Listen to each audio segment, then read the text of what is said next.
So much of social media has become a petri dish of animosity that, in a backwards kind of way, it's given me a lot to think about when it comes to the subject of what good communication and relationships involve, but more so, why it's so important to get it right in some very big ways.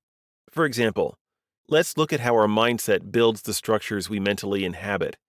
When the mind is left unattended by goodwill, which is only too easy, what happens? The imagination is stifled, and increasing amounts of energy get devoted to things like suspicion, upon which the foundations of contempt are built. The unfortunate inhabitants of that structure tend to become ever more isolated and inconsolable. Maybe you've noticed it as well. No amount of reason can break through, and no peace can exist within those shrinking walls.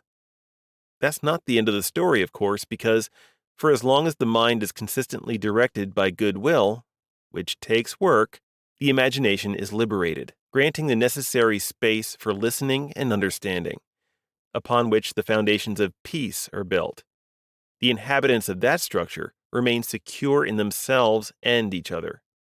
No amount of strife can threaten the shelter it provides, and no internal debate will shake it apart.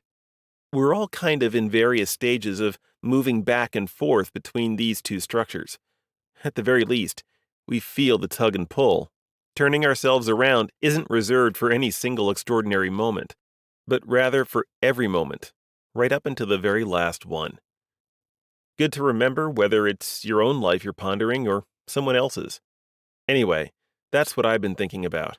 Thanks for listening, and I'll talk to you next week.